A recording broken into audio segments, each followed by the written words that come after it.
Good morning mga katatad. Ito na naman tayo sa tindahan. Wala ang tinda natin mga boy.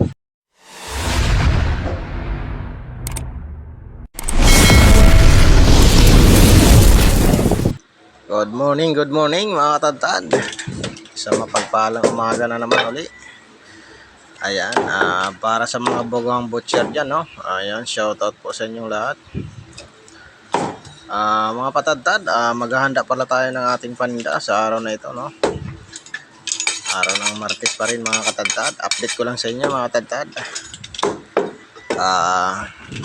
Ang una po natin gagawin, no? Ang una natin i-display ay yung manok. Sa nakikita nyo mga katadtad, naghiwa na tayo ng pan-display na manok dyan mga katadtad. Ayan mga katadtad, sa palengke naman mga katadtad ay kanya-kanya ng paraan, no? Kung paano mag-display ng manok o ng paninda. Ito namang ibinabahagi ko sa inyo mga katadtad ay yung ayon sa aking ginagawa or aking diskarte sa pag-display ng ating paninda. Ayan. Ayan, para pala dyan sa mga solid viewers natin, no? Ayan, shoutout po. And then, napapasalamat po ako sa tiwala niyo. Ayan mga katadtad, sundan nyo na naman itong aking video or panoorin nyo hanggang dulo mga katadtad na may dagdag pa sa inyong kalaman tungkol sa pagtitinda ng baboy, manok or sa palengke mga katadtad, no? Naway nagustuhan nyo na naman ang video kong i-upload dito. At kung bago ka lang sa aking channel mga katadtad, no?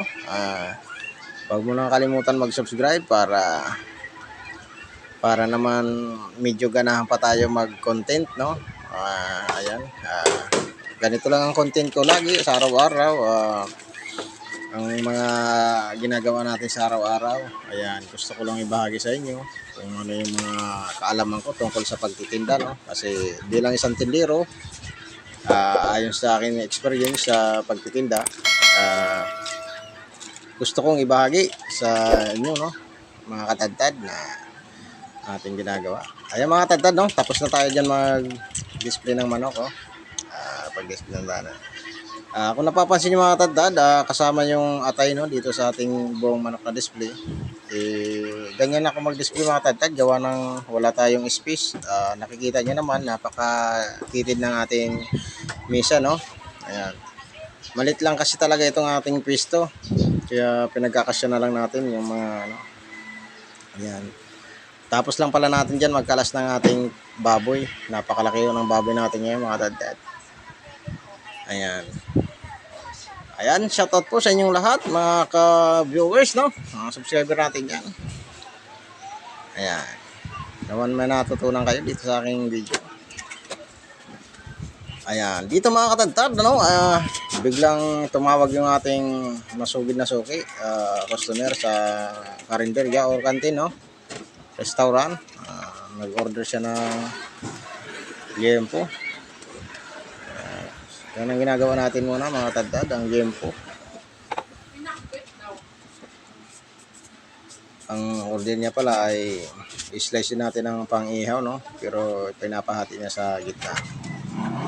Yan ang gagawin natin mga katadtad. Ayan. Dalawang klase yan order niya, pero puro liempo mga katadtad. Magkaiba lang ng hiwa. Ang hiwa ng liempo na isa ay adobo cut. Ayan. Siya mga katadtad, panoorin nyo lang ito hanggang dulo. May magustuhan nyo ang aking video sa araw na naman na ito, no? Ayan. Ako'y nagpapasalamat para sa suportang ibinibigay nyo sa aking channel, no? Ayan, bago lang ako sa channel pero nakakataba ng puso na may mga nanonood din pala sa aking video. Ayan. Kaya nagpapasalamat tayo dyan and shoutout na lang po sa inyong lahat. Ayan. Dito mga katadtad, no? Ang inuna natin ay yung pang-adobo na liempo, ang ating unang ikakat dito, no? Ayan, sa nakikita nyo mga katadtad. Ayan mga tadtad, hiwain na natin ang pang-adobo ito. Yung size na adobo no, niya ay medyo ano lang ang slice natin no, yung medium size lang mga tadtad. Kasi yun ang request ng ating customer sa kantin na medium size lang ang kanyang adobo na liempo. Ayan mga tadtad. Nakadepende pa rin tayo sa customer mga tadtad kung gaano kalaki yung pakat nila ng adobo. Meron namang medyo malaki dyan o medyo style humba. Ayan, yan ang nakadepende pa rin tayo sa customer mga tadtad. Kaya sa nakikita nyo ay medium size lang no? Kagawa ng yung ano ng kantin natin ay ganyan lang size. Ayan ang request niya. Mga tadtad, tapos na natin yung adobo rito no. Ayan, susunod natin ay ang liempo naman na cut sa gitna.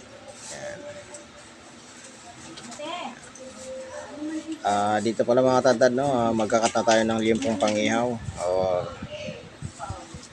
pang marinate na ng ating kasuke.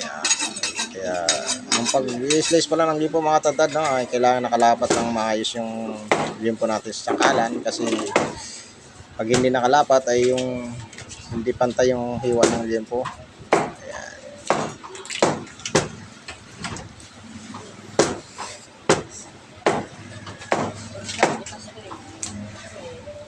Mga tadtad no, may dumating tayo dyan kasuki, astig magmotor mga katadtad, si nanay. Kaya masugid na sa customer natin yan mga tadtad.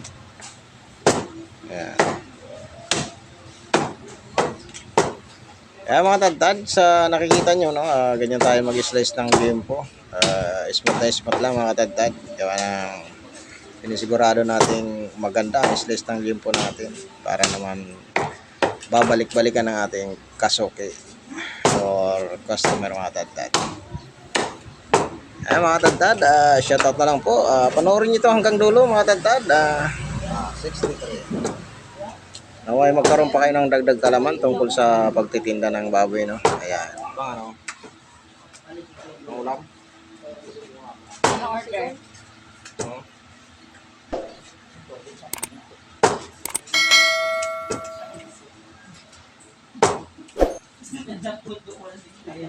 Yan po. May humigong na sinalawan dyan. Ha?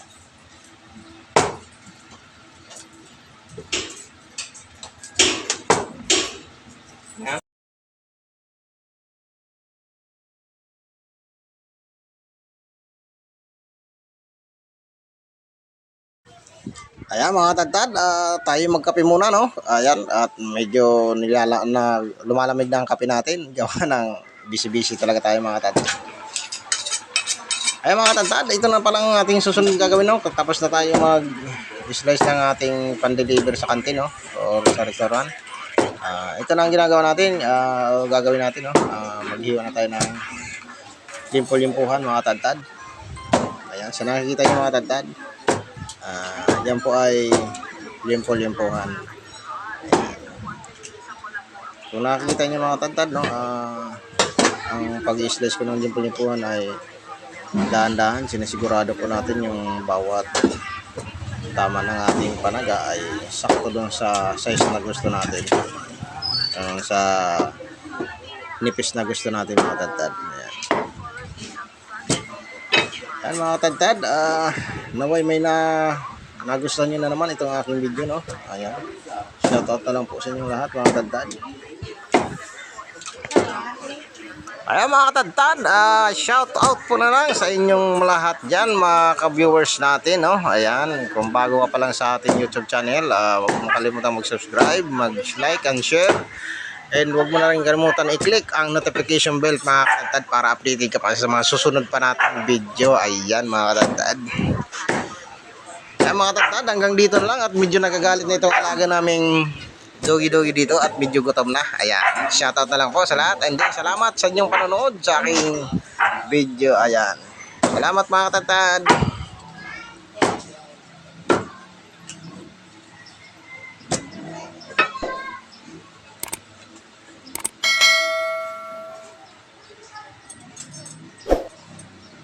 Shout out, Pinono.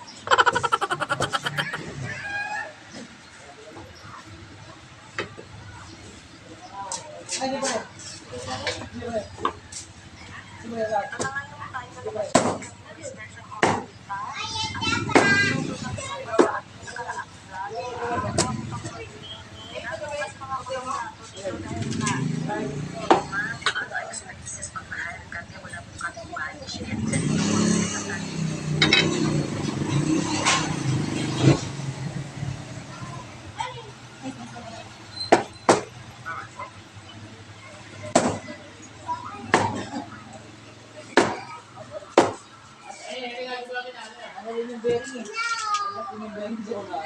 Tanggalin nyo ano eh. Bakal eh. Ay, saan daw doon? Ay, dapat bigay. Ayan, at ito na nga mga katadtad. Natapos na natin i-slice yun, yung ating limpo-limpuan. Sa nakikita nyo, napakaganda ng i-slice natin mga katadtad. Ayan, naghihintay na lang tayo ng customer dito mga katadtad. Ayan. Sa paninda naman natin, no, medyo may mga namili na rin mga katadtad. Ayan. Araw pala ng Martes ngayon mga katadtad, kaya madalang ang tao. Tsaka isa pa mga katadtad ay talagang sadyaan itong ating lugar mga katadtad. At nasa dulo na tayo ng ano. Yan pa ang ating mga tirang baboy, no. Ayan, yan pang ititinda natin, ipapaubos natin mga katadtad. Kaya sa ating mga kasuki dyan, pumunta nang maaga nang makapaubos na tayo, makapagpahinga na rin ng maaga mga katadtad. Ayan, salamat sa inyo mga masusugi nating suki mga katadtad. Ayan, shoutout na lang po sa lahat ng ating mga ka-viewers dyan, mga kasuki. Ayan, magtitinda na tayo. Okay, ito na, nadali na yung ano natin, no? Baby back ribs, no? Napakaganda ng baby back ribs. 140. Yun, dito na pala natin giniling. Kasim na giniling, no? Napakaganda na giniling. Okay, chop-chop na ito din. Hati-hati lang, no? Para hindi masyadong malaki.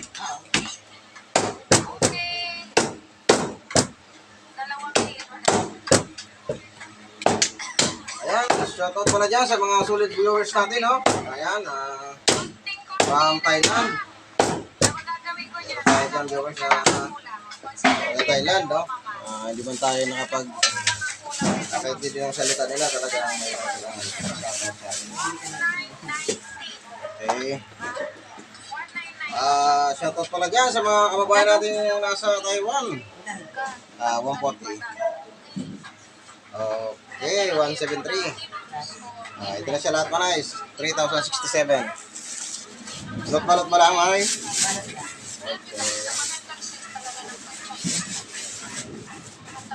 Okay, thank you sa mga ating kasuki dyan.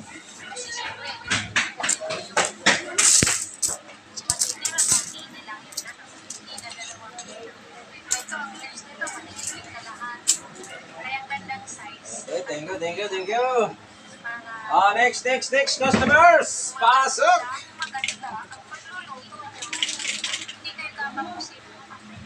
Ayan mga katadtad. Parinin na kayo dito mga katadtad. Talagang napakaganda ng paninda natin ngayon today mga katadtad.